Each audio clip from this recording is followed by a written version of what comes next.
ಜನಮನ ರಂಜಿಸಿದ ರಾಮಾಂಜನೇಯ ನಾಗಶ್ರೀ ಯಕ್ಷಗಾನ ಸಾಹಿತ್ಯ, ಸಾಂಸ್ಕೃತಿಕ ಕಲೆ ಹಾಗೂ ಇನ್ನಿತರ ಚಟುವಟಿಕೆಗಳಲ್ಲಿ ಸಕ್ರಿಯವಾಗಿರುವ ದಾಂಡೇಲಿ ನಗರದ ಕಲಾಶ್ರೀ ಸಂಸ್ಥೆಯಿಂದ ಶನಿವಾರ ರಾತ್ರಿ ವಿದ್ಯಾಧಿರಾಜ ಸಭಾಭವನದಲ್ಲಿ ಆಯೋಜಿಸಿದ್ದ ರಾಮಾಂಜನೇಯ ಹಾಗೂ ನಾಗಶ್ರೀ ಯಕ್ಷಗಾನ ಪ್ರದರ್ಶನ ಜನಮನ ಸೆಳೆಯುವಲ್ಲಿ ಯಶಸ್ವಿಯಾಯಿತು.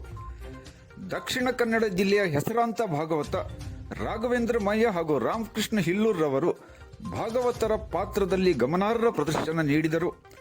ಕೊಂಡದಕುಳಿ ರಾಮಚಂದ್ರ ಹೆಗಡೆ ಹಾಗೂ ತೋಟಿಮನೆ ಗಣಪತಿ ಹೆಗಡೆ ಅವರು ವಿಶೇಷ ಪಾತ್ರದಲ್ಲಿ ಮಿಂಚಿದರು.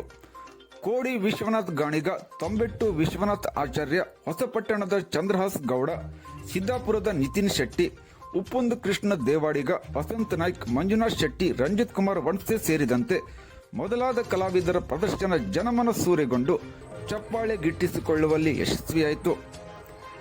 ಯಕ್ಷಗಾನ ಪ್ರಿಯರ ಸಂಖ್ಯೆ ಕಡಿಮೆಯಾಗುತ್ತಿರುವ ಇಂದಿನ ದಿನಮಾನಗಳಲ್ಲಿ ಕಲಾಶ್ರೀ ಸಂಸ್ಥೆ ಆಯೋಜಿಸಿದ್ದ ಯಕ್ಷಗಾನ ಪ್ರದರ್ಶನ ವೀಕ್ಷಿಸಲು ಸಾಕಷ್ಟು ಸಂಖ್ಯೆಯಲ್ಲಿ ಕಲಾರಾಧಕರು ಸೇರಿ ಕಲಾವಿದರನ್ನು ಚಪ್ಪಾಳೆ ಮೂಲಕ ಪ್ರೋತ್ಸಾಹಿಸುತ್ತಿರುವುದು ಪ್ರದರ್ಶನದುದ್ದಕ್ಕೂ ಕಂಡುಬಂತು.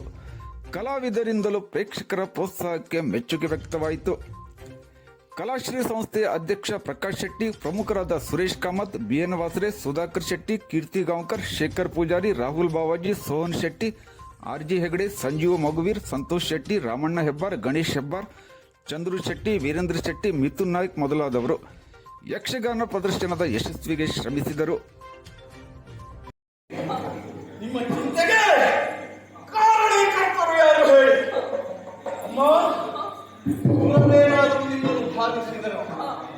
ಅಲ್ಲ, ಜಾನುವಾರು ಏನಾದರೂ ನಿಮ್ಮನ್ನು ಕೆಣಕಿದರು,